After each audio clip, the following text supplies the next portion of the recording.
morning, or depending when you're watching this, good afternoon, good evening, or good night. My name's Ross, and as always told out of Voice of Radio. So today we need to take a look at a bunch of new cards that have been officially revealed from Shrouded Fable, including what I think might be the best illustration rares in the set. And no, I'm not exaggerating. I think they're amazing. There's been a bunch of stuff that's gone and been revealed. So let's start off with the special illustration rare Pecharunt.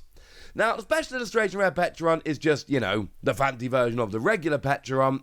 And I will say, in terms of special illustration rares, this is not my favourite. I don't think this is the best among them. It's not the one I'm hoping to pull, but if I do, I'll be happy. It's still a special illustration rare. But Pecharunt has a bunch of potential and has already seen a bunch of play in Japan. It's got the ability Subjugating Chains, great name. Once during your turn, you may switch one of your bench Darkness Pokemon, other than Pecharunt EX, with your active Pokemon, and if you do, the new active Pokemon is now poisoned. You cannot use more than one Subjugating Chains ability each turn. Okay, that sounds alright to me. It's a free switch in. It means against stuff like Snorlax, for instance, you're going to be a lot better, because we know that you are going to have a switch available basically every turn, and I think that's a pretty good thing. And then we got a really nice attack, Irritated Outburst, that for 2 energy does 60 for each prize card your opponent has already taken. So late in the game when they've taken 5 prize cards, you're doing 300 damage. Not too bad, especially if you're playing around with poison. Also, just to be clear, when you switch in with Pecharunt, you do get poisoned. The new active Pokemon becomes poisoned, but that's not such a big deal for various reasons, including the new tool, Binding Mochi. This is a great tool, because what this does, it's a tool, and it says, attacks used by the poison Pokemon this card is attached to do 40 more damage to your opponent's active Pokemon. Yes, that sounds absolutely fine by me. That's cool. I like it. It's only if you're playing around with poison, but that's absolutely fine, and obviously combined with Pecharunt, it's just a tool that does 40 extra damage. Doing 40 extra damage is really, really, really good. Say for instance, at the moment we got Defiance banned, that does an extra 30 if you're behind on prizes. That's a good card that sees some play, and it only does an extra 30. So imagine that, but an extra 40 rather than 30, and poisoning yourself when you're playing Pecharunt is well easier than being behind on prizes, and oftentimes a lot less scary. And you know what? Add it all together, you've got yourself a very, very nice tool indeed. I'm not saying that it is going to be a staple in every deck or anything silly like that, but I absolutely am saying that this is a very good card that I do expect to see a bunch of play, because it's extra damage. Extra damage is good. This much extra damage can be a little bit special. Now, another one of the cards they have gone and revealed here is Iron Moth, and I'll be honest with you, if you're a Shinji Kanda fan, oh my word, this is awesome, because the artwork is stunning Shinji Kanda artwork. If you're not a Shinji Kanda fan, it all comes down to how often you think you're going to be playing against ancient Pokemon, because the attack suction 2 energy, 30 damage, heal as much as you did, nah mate. Now, to be fair, I say nah mate very flippantly. Remember, we're playing a future deck here, so you can be going ahead and using Iron Crown to do an extra 20 damage, up to 4 times, and then Future Boost Energy Capsule to do an extra 20 damage. It's not inconceivable here that with 4 Iron Crown and a Future Boost Energy Capsule, you're doing 130 and healing completely. To be fair, you only actually need 4 in total of Iron Crown and Future Boost Energy Capsule. You'll be doing 110 and healing 110, and if you need to heal more than 110, you're already KO'd.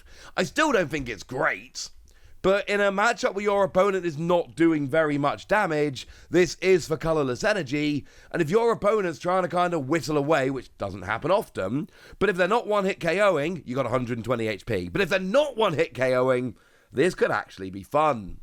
More fun, 2 fire energy, 1 colourless energy, 120. And during your opponent's next turn, prevent all damage done to this Pokemon by attacks from ancient Pokemon. Cool. This actually sounds really rather good. Because against ancient decks, this is going to be amazing. Here's the thing though, against like a fully ancient deck, against something like Roaring Moon that is like legitimately just an ancient deck, you're probably going to be fine. But let's say you're playing against a Raging Bolt deck. Well, it's going to be Raging Bolt with Teal Mask Ogapon, and if it really comes down to it, Teal Mask Ogapon's going to take you down. I do think this is a very specific card, but if ancient decks become really popular, this could be pretty cool.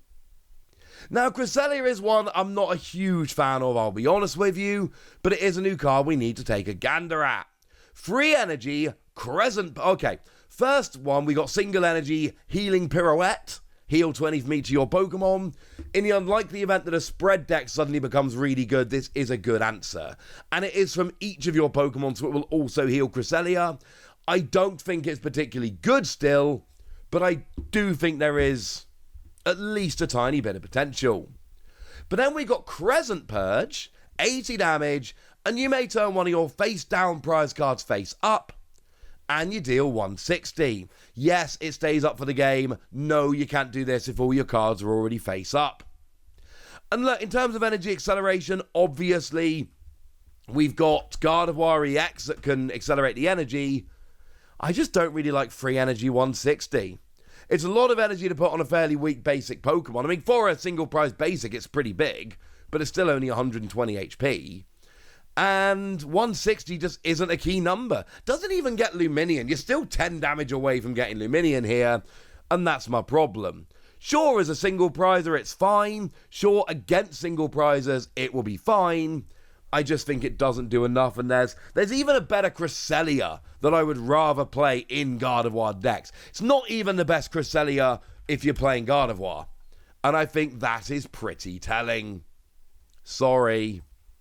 But a card I like very, very much indeed is the new Zoroark. I am a gigantic fan of the new Zoroark. I love the new Zoroark. What we've got here is one really useful attack. I'm not saying free energy 110 is useful, it's not.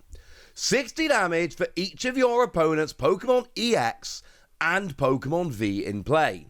Stage 1, 2 energy, can be used for just a double turbo. Yes, it reduces it by 20. No, I'm not terribly worried. But if you are terribly worried, don't forget Dark Patch is still in the format. So you don't need to use double colourless energy, or double turbo energy it is nowadays, if you don't want to. And I know a lot of people have suggested that this is basically the same as Golisopod, but it's not. Golisopod was 50 plus 30. This is the one that came around in Darkness Ablaze. This, however, is a far more palatable 60 times. It's just better. It just builds up more quickly. Like, if you've got 3 EXs and Vs on your opponent's side of the board, that's 180. Golisopod was 180. It was the same. After that, you just start jumping ahead. And that's my point here. Plus, we've got ways to accelerate energy that we didn't have with Golisopod. I just like this more than I like Golisopod, honestly. It ramps up a bit better. It's easier to pay the energy. I think it's better. Feel free to argue with me in the comments. That's what the comment section is for. I like this more. So these are very cool and these are very playable. Especially I like the Zoroark and the Binding Mochi. But don't worry. We've also got some beautiful cards as well. And I need to give another shout out here to the Pokemon social team, who are just absolutely crushing it lately with the card reveals. Because they've gone and revealed all of the Dusknoir illustration rare line. And they've recreated them in person. I think this is ridiculous. Now, the cards as a whole, they've got artwork by James Turner, who is the best follow on Twitter, bar none. If you're not following James Turner on Twitter, what are you doing? Their art's amazing. But we've got really cool cards here where the Pokemon gets closer as they're coming. Duskull's just kind of in the street. Dusclops is just on the other side of the hedge, and Dusknoir is outside the door. But the social team have gone and recreated this, and I think it's absolutely stunning. As I told you when I showed you the regular cards a day or two ago, the Dusclops and Dusknoir are legit. They are phenomenal cards, absolutely phenomenal. They've got the ability Curse Blast, lets you KO them, and then when you do, you get to drop 5 damage counters onto one Pokemon if it's Dusclops, 13 onto one Pokemon if it's Dusknoir. All the damage counters have to go onto a single Pokemon. That's very, very important. But then you get bonuses. Counter Catcher only works if you're behind on prizes. There we go.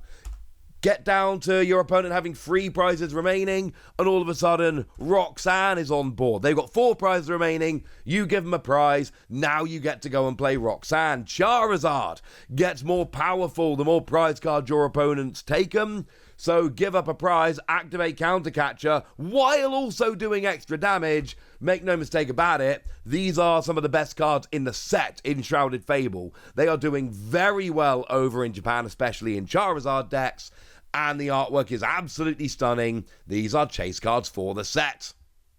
But I've told you all about this now, so now it's over to you guys. Tell me which of these new cards you're excited about. Tell me which ones you're going to be popping into your decks. Tell me anything you want to tell me in the comment section. Go nuts! Be nice. And then make sure you like this video, subscribe to this channel, follow me on Twitter at TheWasi. That's where we talk about Pokemon and a whole bunch of other card games. And please do consider checking out patreon.com/PTCG Radio, where you can support the channel, get some bonus podcasts, join a Discord, and all kinds of fun things. And of course, get shout outs on the channel like the lovely Ray of Light, who's been a supporter of ours for a while now and is a very lovely person. So shout out to them for the support and the loveliness. But by far the most important thing as always, look after yourselves till next time, would ya? Thank you very much for watching. My name's Ross, and you've been watching PTCG Radio.